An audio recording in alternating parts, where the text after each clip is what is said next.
Please help me welcome Rocky, Michael Earl Craig, and Alan Morris Jones.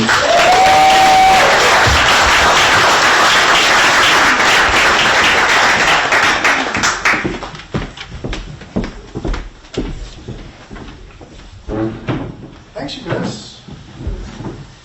Yeah, hello. This is Dalton, you're my mic man. Am I doing this all right? Yeah, you're good. Okay. All right. Thanks, everyone, for coming out. It's great to see so many familiar faces. One of my favorite bookstores in the world. Thank you, guys. I'll take it. So Earl and I have talked about what we're going to talk about, but it's very informal. Sort of, my position has been play by the seat of our pants, see where the conversation goes. But we have some backup questions if that falls flat. So we're going to read some poetry, talk back and forth for a bit, and then open it up to questions here in half an hour. So maybe we can get a good community discussion going. So. And I want to say, if a question pops up and it seems like you can, in the middle, feel free to interject or raise a hand if something is pressing and you want to ask it. But we are going to do a Q&A at the end. Absolutely. Yep. Okay. So we'll kick things off. We have this idea that maybe a good way to start the discussion is to read one of each other's poems. And that's as far as we've gotten. So I don't know if Earl's going first or if I'm going first. I'll start. I'm going to read I'm going to read the opening poem of Alan's book, Mumblecusser, which came out a couple of years ago. And this is the first poem in the book, and it's called Note to Self. And I think I pay attention to what kicks off a book. Some readers maybe don't, but I think a lot of poets, we put a little bit of thought into how a book is going to take off, and I also put a lot of thought into how that book is going to land if it's an airplane. This is the opening of Mumblecusser, Note to Self. You are salt water, mostly. You are electricity, dancing.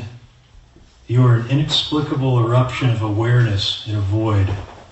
Your brain, 2% of your body mass, accounts for 20% of your calorie burn.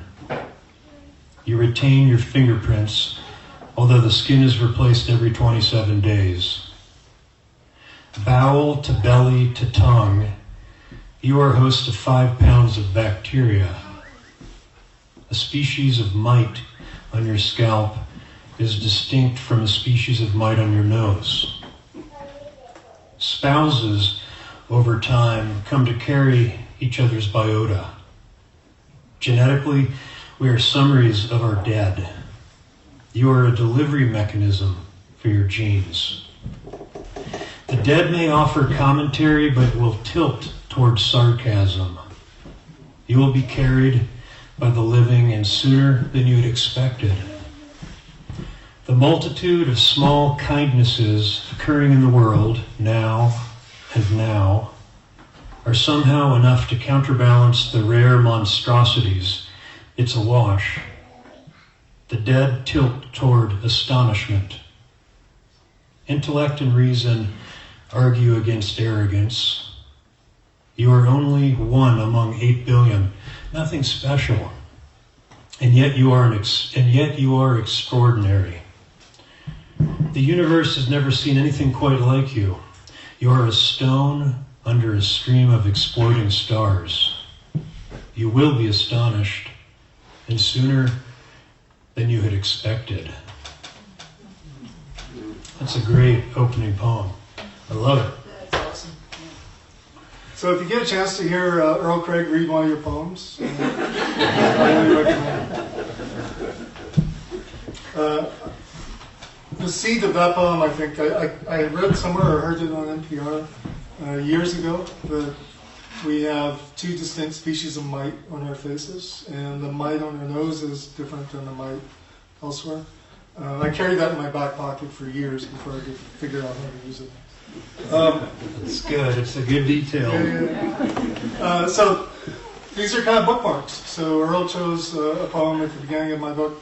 I'm going to read his final poem in Iggy Horse, which, if you guys don't know this book, it's so top shelf.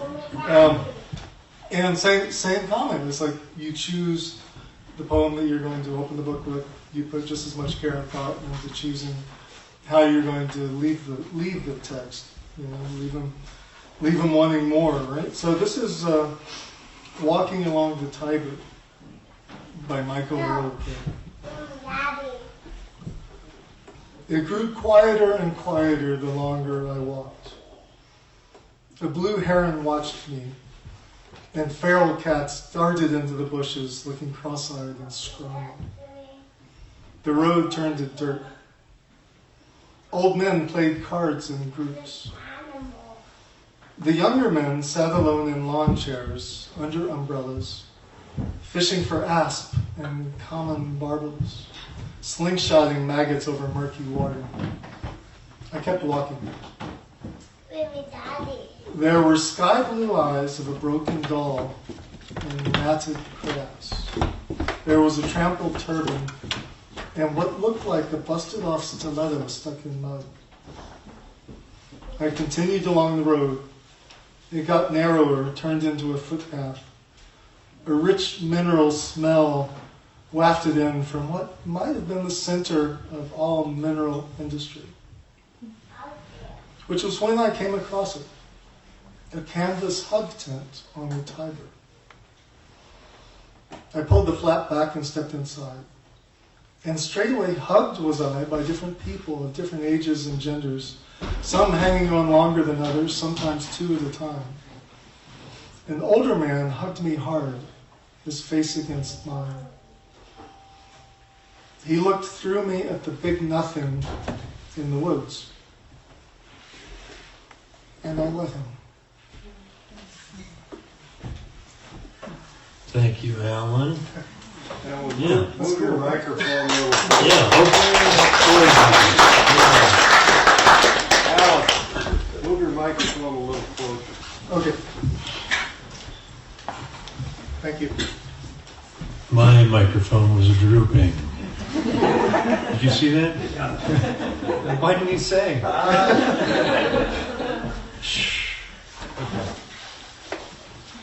So we can take this discussion in several different directions. I think the first starting point probably is it's a little bit of a trite question. Where does the poetry come from? What's your inspiration? But I'm a fan of Michael Earl Craig's. I have been for a long time. And so selfishly, my first thought was I get Earl up on a stage, and he's got to answer my questions. Right? So I can be the fanboy. Ask the questions.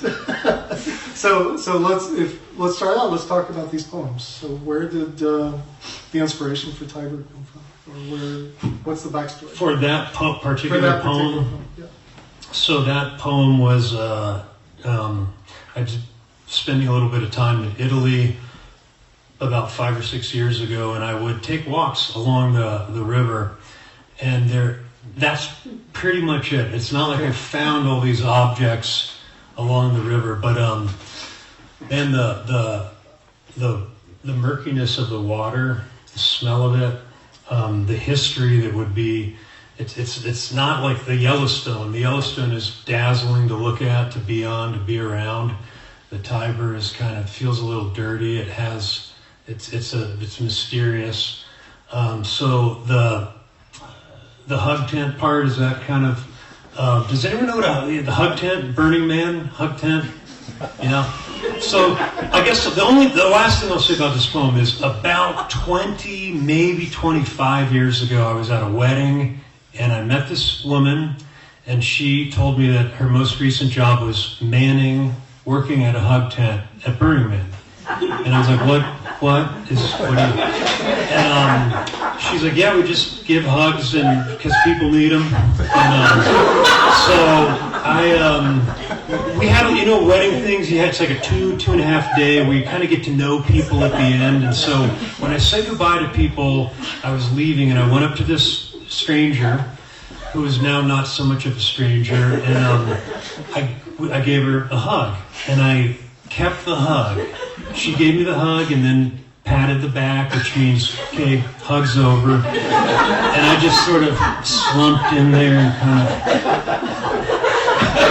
And then I could feel her reinvest. She reinvested, and she gave another little squeeze, and then she's kind of like trying to get away, and I just kept hugging. So that happened probably at my friend Jed's wedding 25 years ago, and it stuck, and I never thought this was ever going to be in a poem. It had nothing to do with poetry.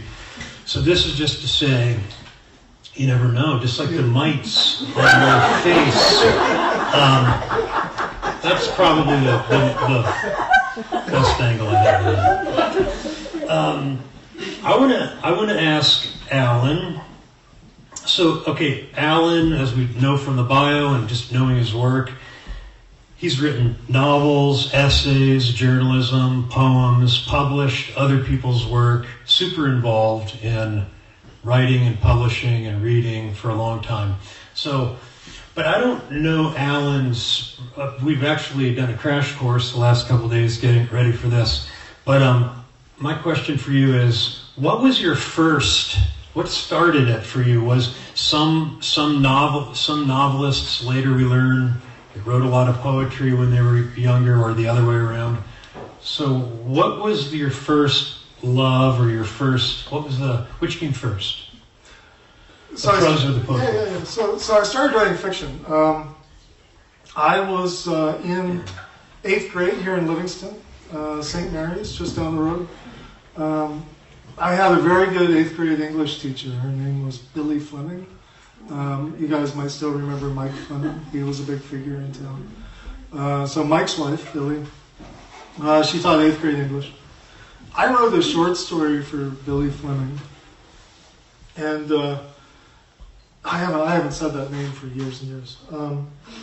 And she, without my knowledge, submitted the story for publication. And she pulled me aside at the playground at St. Mary's at some point and said, remember that story you wrote? It's getting published. And I was like, well, that's cool. And then, I kind of shared it around, and I really, as much as the writing was very enjoyable, you're an avid reader. I think maybe it was Updike who said that a writer is only a reader who can't live within his income of admiration, or something like this. So you're an avid reader, you write a story, you write a poem, you share it around, and then you enjoy that reaction from people, right? And that certainly was the case with me. It's especially from within my family and my parents. I felt like this is something that I could do, and that felt good to do, so maybe I should do more of it. And then I did. I continued down that road. High school, I had ambitions to write screenplays, so I wrote a couple screenplays in high school. And then I decided to use my time more productively, and then I wrote novels that weren't going to be published. But it's a learning process, right? You have to fail before you can succeed. And the same question back to Earl. So when and where did you decide you wanted to write poetry? Before we move on to that, I just want to say that the support that you had from that teacher is kind of it's amazing. I've been involved with Elk River Arts Lectures, and a bunch of us teach poetry to 4th graders. And what stands out with that is what if that never happened? I mean, that's that one act. You didn't even instigate it, but you had this person of support. It's pretty great. Teachers can have such an effect. So that's for me. I started with journalism, then got into essay. I thought I wanted to write essays, and I was just taking classes in college as a freshman. And then eventually short fiction was what I thought I wanted to do, reading all kinds of amazing stuff. And so poetry was the last car and the train for me, and they put me there. The fiction teachers were like, Kittredge and Missoula was like, yeah, just go down the hall, make a left and a hard right, and you'll be in the poetry department.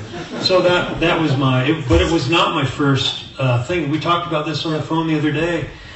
I don't really know why some things stick, and I also feel that there could be a lot of other different things that I could have done.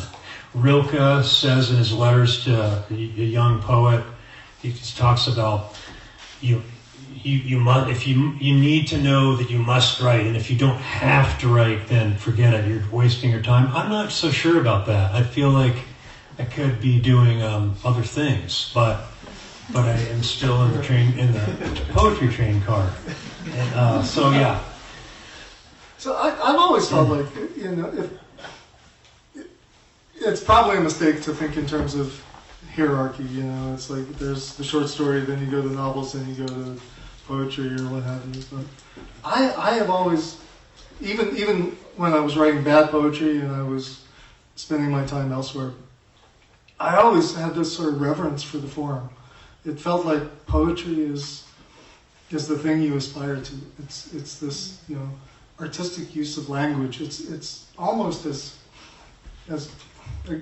good as it gets in some way. And poetry, one of the virtues of it, to my mind, is it holds a lot under the umbrella of poetry. You can do so much with it. You can write narrative poetry. You can write 3 lines of a haiku and call that a poem. You can write, 50,000 words of a book-length epic, and that's a poem.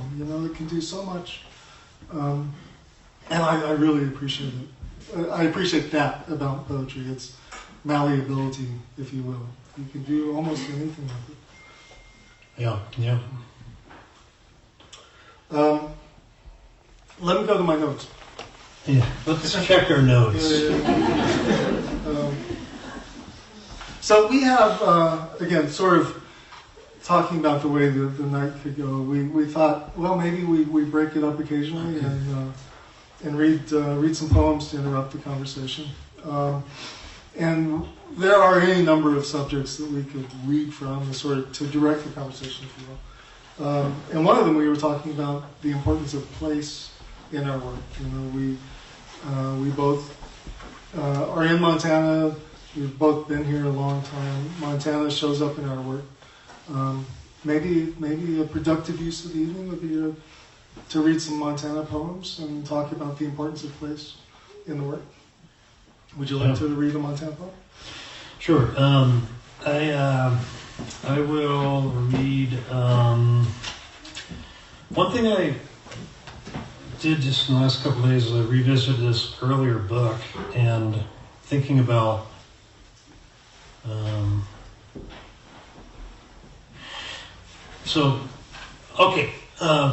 we're talking about place. Yep.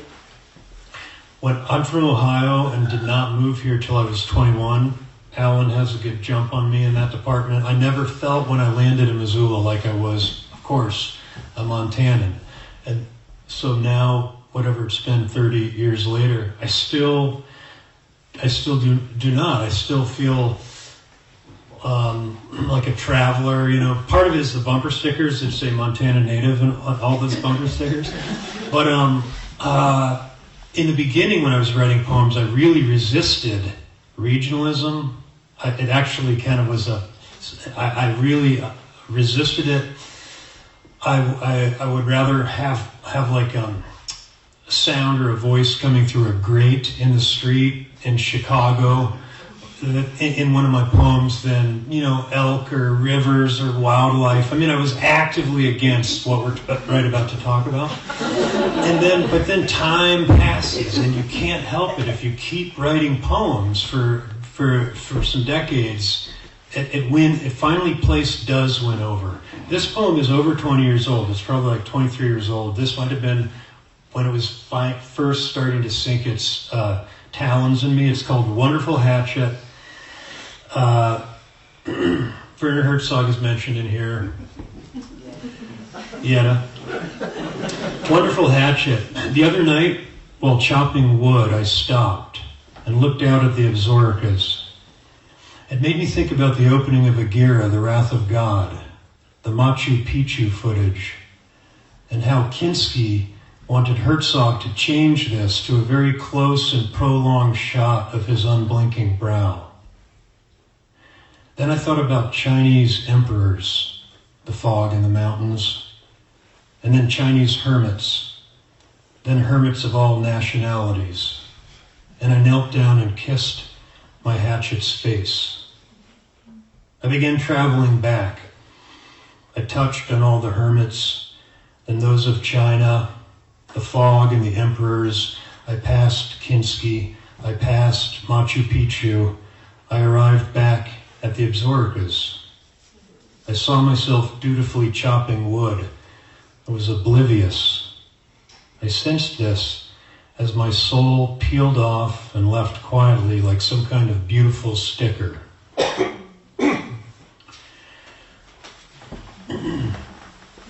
Mountains, looking right out the backyard. Who would have thought? Look out the window. There it is.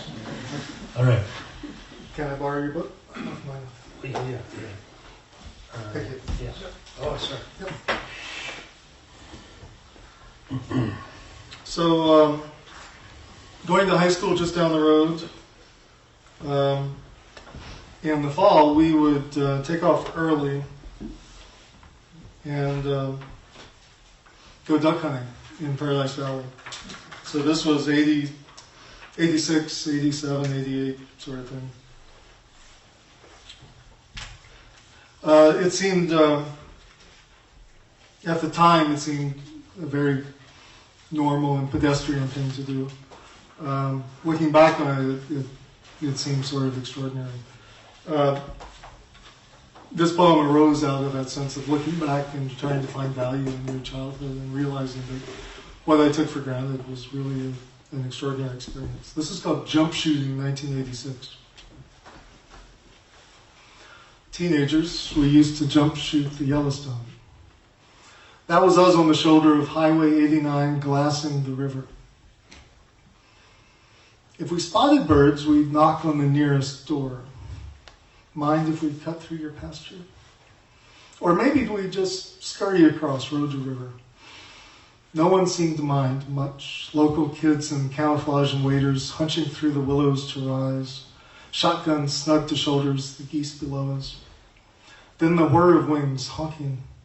And 1, 2, 3 shots each. A shattering of the frozen morning. If we were lucky, a goose angling down to tremble on the rocks, wings askew. Joy isn't the word here, but it's close. Joy and loss. Years passed.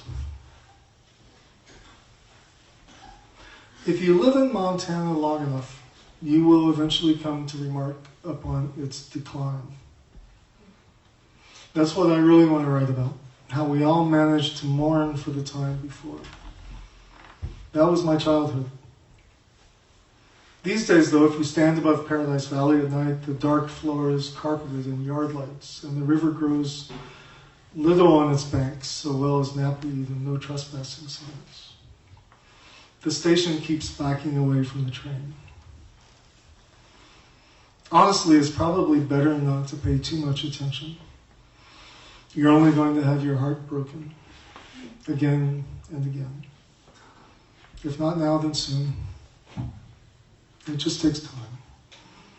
Just a little more time.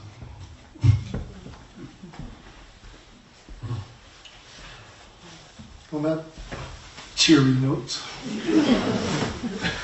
Yeah. So the importance of place. Montana, it's hard to imagine most of my work without Montana. I've lived here most of my life. The people, the stories, the landscape, it all comes together, each element. Yeah. So one other thing, something else that we've been talking about a little bit, is the role of the poet, right? So is there a role of the poet? I think you asked me that, and what I think is interesting about answering any question is, maybe everybody feels this way. I think we agree that there are so many different ways to answer any one question, right? So it depends on my mood, where I am at that moment.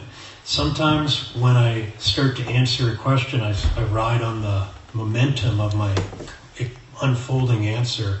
And then later I realize, man, I just said a bunch of stuff that I don't even know if I believe, right?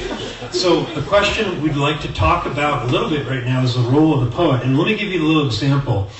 The Artemis II space mission, people said they weren't merely astronauts, but also poets. They were poets, right? So we have, and I know what they mean. If you watched any of them responding and just being interviewed, there's something about it. But like, poetry gets a lot of nods in culture, but then when you get out in the streets and you ask, well, what was the last book of poetry you've been reading?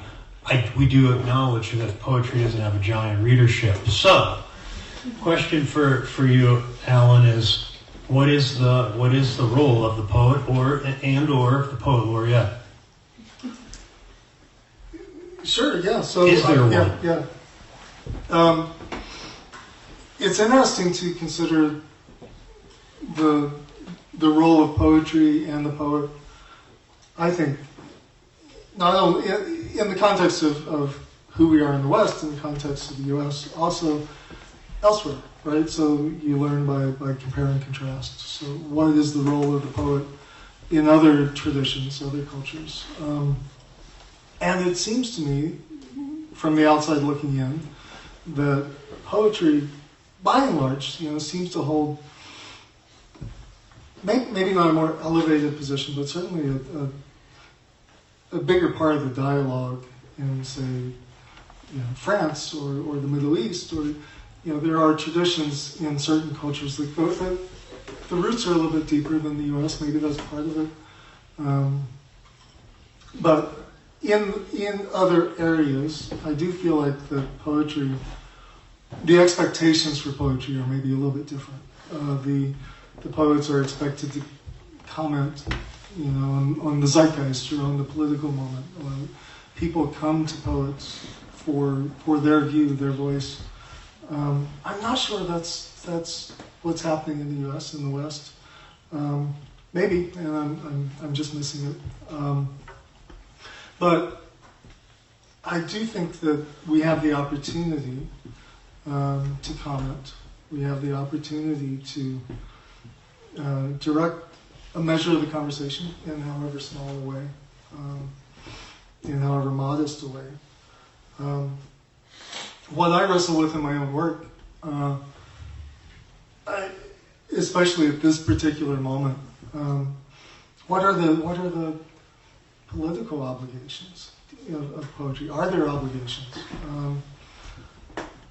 I am not a political poet, and when I try to write political poetry, it's really sort of stilted and wrong. It's, if I come to my poetry with an agenda, like I'm going to make a comment about this, it ends up being bad political poetry. I can't write good political poetry. There are good political poets out there. Very early in my career, when I was in college, I had occasion to spend time around Carolyn Forshee, who was a wonderful political poet. I haven't read a bad political poem from Carolyn Forshee ever. In my life, I haven't written a good political poem. I don't think. Maybe close, one or two. But, so that's sort of my out in a way. Maybe we have an obligation. I can't really fulfill on that. I can't do it very well.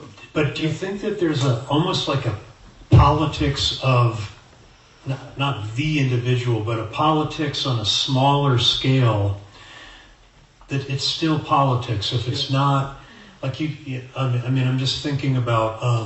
I feel that politics will creep into our work when even if we don't feel that it is in an obvious way. Now there's definitely the political poem, and there's some amazing ones. Amy Zanoni sent one to a group of us about a year ago that was, I should just read it. It's actually a long poem, but I mean, I was skeptical. When I started reading it, I was standing at the kitchen island, I was like, okay, and then it just won me over. It's brilliant. It's super direct. But I also think there are other types of politics. Also with the fourth graders, we're always trying to tell them that there are no rules for poetry, right? So this idea that we should feel that we have to rise to an occasion to fulfill a societal role, when we've been telling all the fourth graders to chill out, there are no rules. That's great. So I do think about that, but I mean it's and it will happen. I guess my last thought is I have written some. Well, let's just read some Trump poems. Let's just cut right to it. I've got a stack of them. I think that duck poem has a little politics in it because it's about growth. Yeah, this is what I mean. Yeah. It comes from your heart. And your heart. That's what I mean. There are political moments when poets or any artist, it could be filmmakers, painters, when they observe things that are out in the world. So that's kind of where I come from as well. But occasionally we do just have to write the Donald Trump or the Dick Cheney poems, and we've done it. Okay. But anyway, so yeah, go ahead. We're products of our environments, right? So we're for sure. we have the opportunity to address the zeitgeist, for lack of a better word, but we're products of that same environment as well. So it's going to find its way in there, one way or the other. Right. It's a good point. So to leave time for a Q&A, we thought we'd end with reading each a new poem, unpublished. See what comes out. Yeah. Do you want to go first? Either way, yeah, sure. I'll do. This is another. I only realized this afternoon, that it's also, there's probably politics in here. It's a Montana poem and it's a new unpublished poem. Perfect. And it takes place at a place where probably all of you have been before. Today I pulled over at a boat ramp on the Yellowstone. This is the title. Today I pulled over at a boat ramp on the Yellowstone, one of those cement huts where people go to collect their thoughts. Sitting on the outhouse toilet, the air is so cold, a swirling subarctic tickle icing my underparts. And it occurs to me how weird this is, that each of us will come here to do this if enough time passes. Will each and every one of us in this windy little town arrive at this cement hut and sit here with our pants down and let this icy underworld blow its freezer breeze where the sun... I'm a hunk of flesh plugging a hole to the underworld, an eyeball pressed tight to the eyepiece of the microscope. But what am I looking for? And it's gross, right? I get it. Sitting here in flat light in this communal cement hut on the Yellowstone, unable to do what I have so wanted to do. Looking through this cold white plastic eyepiece with my ass. A scientist with his ass eye pressed tight to the big question. The one cold question overriding all others.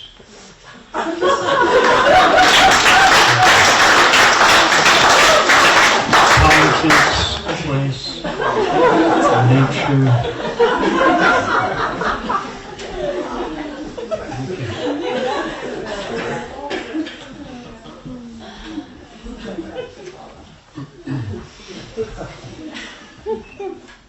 You're a hard act to follow.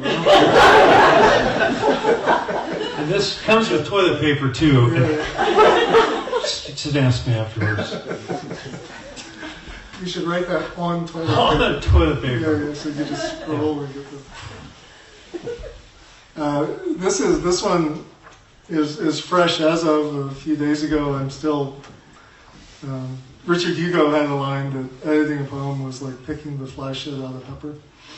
I'm still picking the fly shit out of this one. but it's getting closer. The title is Old Men Who Meet Once a Week for Coffee and Pie. They're here on Wednesdays, roomy-eyed and knuckle-knotted, firm of opinion, patchy gray bristles missed by a razor, making their points, nodding each to each, bringing forkfuls of Dutch apple pie trembling to their lips. They are fathers and grandfathers at least. Former cops, teachers, lawyers. They once sold cars, carpets, flooring. They owned taxis, a tire shop, maybe a hardware store. Now see them reduced, distilled. All that umbrage, remorse, jealousy, pride, desire, honor. Umbrage again. All of it simmering down slow, concentrated and pure. Pie's pretty good today. The waitress is fond of them, even if they tip in loose change or not at all. They call her by her first name, tenderly. The world is not what it was, but neither are they. Warm pie and watery coffee and other men who know a bit about loss. About seeing your woman fall ill and pass on. About seeing your children flee. Your prostate go south. About being respected, having your opinion sought, but then losing that too. Outside the world sloshes and tilts. Tremors shake the diner. A stack of dishes chimes a familiar tune. A requiem. Life is loss, it's true. But in this moment, and if only for now, you have some pie, opinions, and a waitress that reminds you of your daughter. Need a refill, hon? Why, yes, I do. Please keep it coming. Please more and more again. Until we're filled. Until, by God, we've all finally had our fill.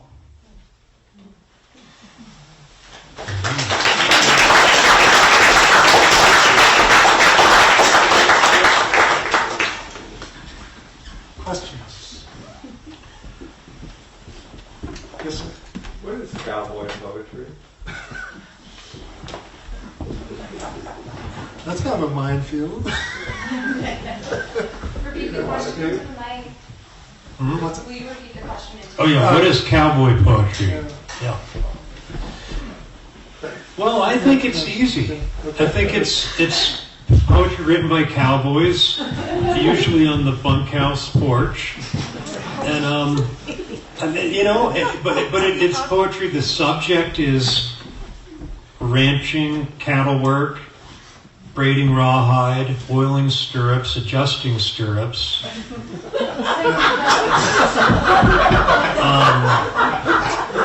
There's some grass hay, you know, you get into the grass hay, like it's alfalfa, the straight grass, they're all the feed issues. Alan, what else?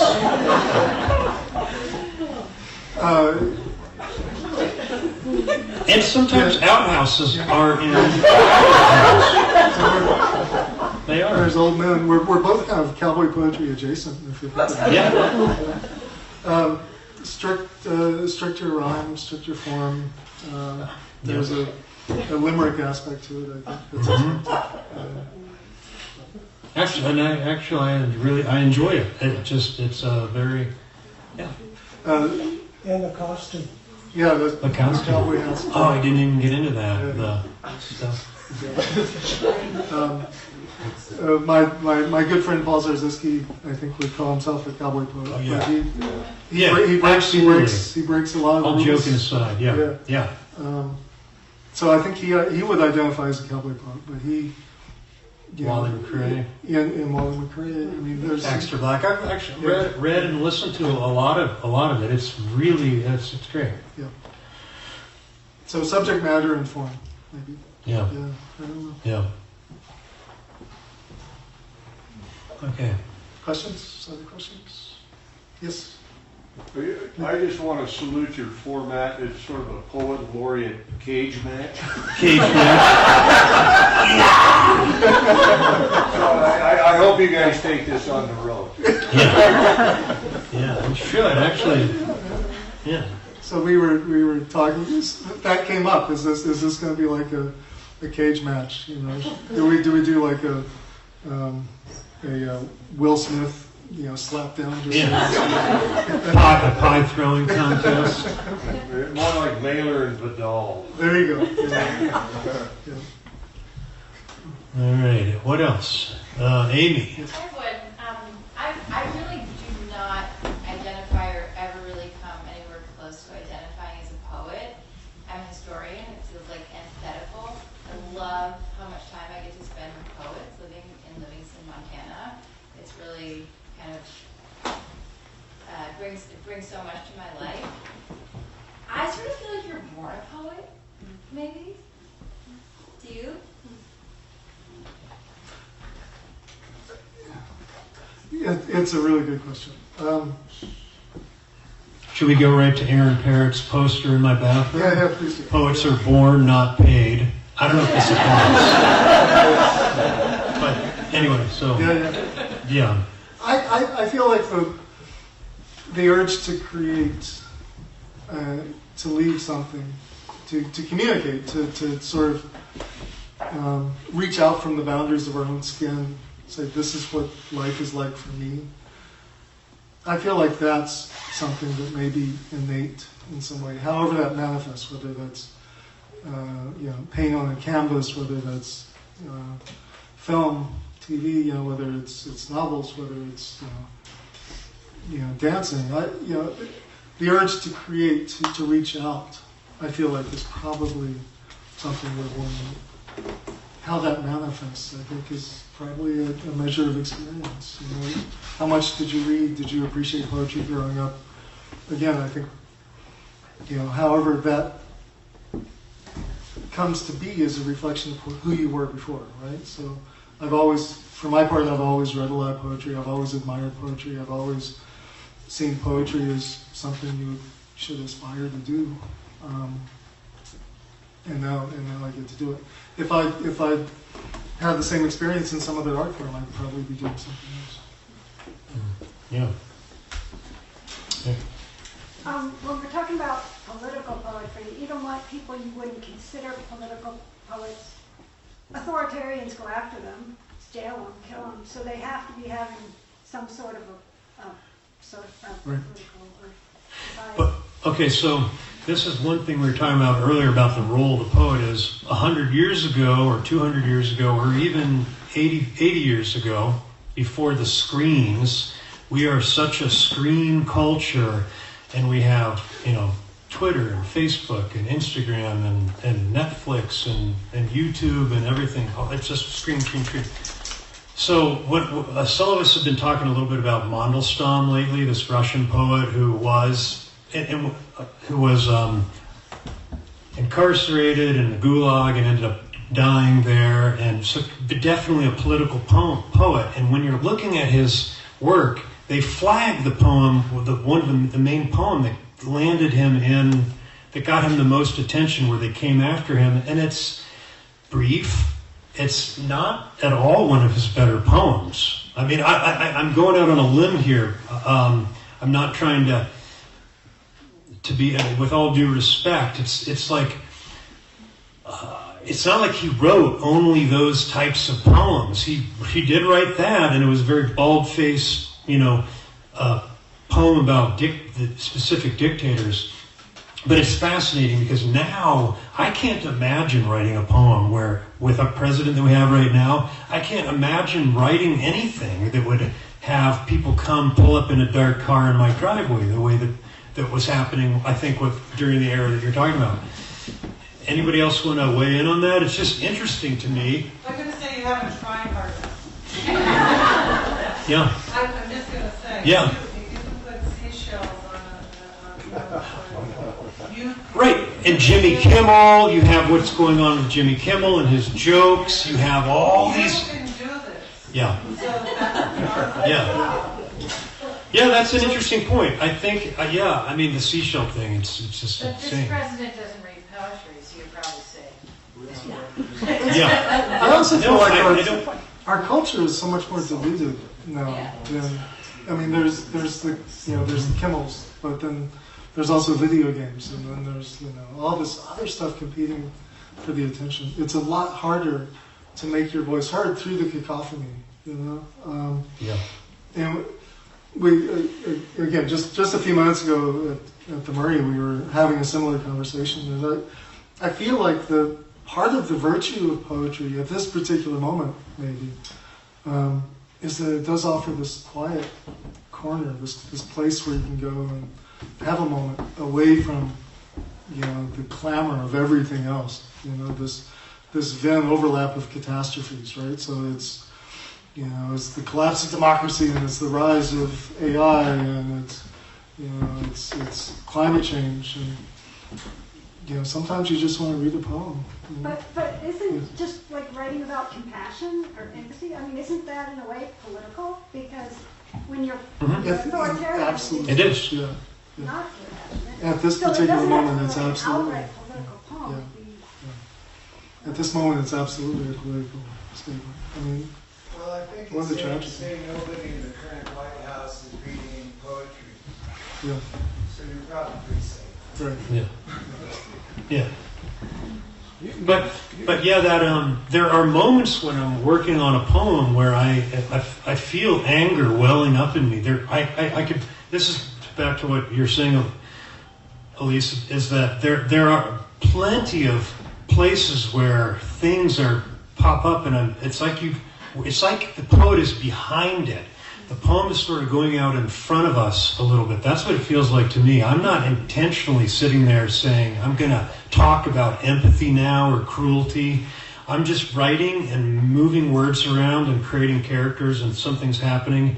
And the next thing you know, the poem is in a place I had no clue at all where I was. And I'm feeling incredibly sad, or I'm feeling angry, I'm feeling literally adrenaline going on, the things that can come on. So that's why I argue that poets are entering this arena way more than we think we are, but not always is the product of bald-faced political, on the surface address to a certain subject. But I like that comment. We're not trying hard enough. I will try harder. One more question.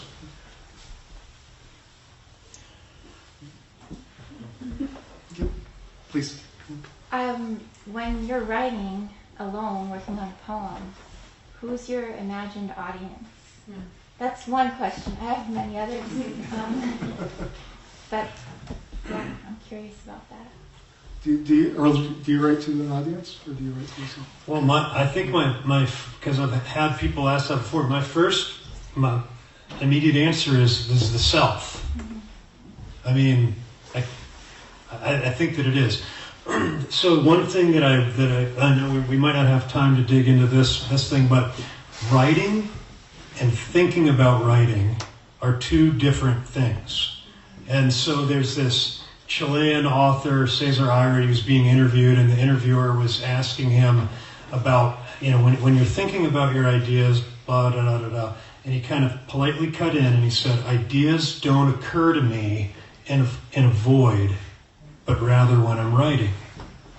So this idea that we can write for an imaginary audience. I mean, the minute you start to move into revision, and then certainly publishing and dealing with editors and like laying out a book and there's a spot where it shifts, but the writing at the desk, I would say, is just, it sounds terrible, solipsistic a little bit, but it's very personal. What do you think? So, with regard to poetry, it's 100%. So it's, for me, it's personal. It's taking this selfish moment and this very personal thought, and then just exploring it, seeing where it goes, putting the words on the page and seeing if something comes out that's interesting to me. There's no real market for poetry. You're not going to make money out of it. For me to try to imagine an audience would be to take some of the fun out of it, probably. But that's in contrast to some of the other work I've done. So I've spent my time as a magazine editor, and maybe McMillian can back me up on this, but I always thought that the role of the editor is to interpret the audience and then publish toward it. So these are the people who are buying the magazine. They will enjoy this article. They will enjoy this direction of the magazine. You can ask for some things from the audience. You can push that envelope, but your job as an editor is to interpret the audience, is to publish towards something. Less so, but still there, still present as a novelist. You have somebody in mind to read your book. You're going to be spending 2 years, 3 years on this larger project. Is there going to be a market for this? Does anybody care? Where is it going to sit on the shelf? Is it a genre piece? Is it literary fiction? God forbid. Who's going to read this book? You imagine an audience for it. I don't do that with poetry. I think it's very selfish. I do it for me. And then if somebody else likes it, then that's great. But there is that little shift, right? Yeah. Where it can be at 10:30 at night. The initial impulse is very, but there's a moment. It can still happen that where I think about a friend. I might think about my friend Chris. I'll think about somebody, and so I'm not saying it's purely that, but what I'm saying is it's like the electric impulse that makes you push that next word into the sentence and keep going. I can't imagine I'm sitting there thinking about audience, but it comes later for sure during revision, and then again, all of this is like it's not part of writing. I mean, I know that. Would you say it's a totally different thing? Presenting what you've done and doing something by yourself at a table there are two different things. At some point, there's a tipping point. There really is. Yeah. You transition from writing the poem into presenting the poem. Yeah. But what you said about the other mediums that you work in, that's always been fascinating to me. Yeah. Thank you guys for coming out. Yeah. This is awesome.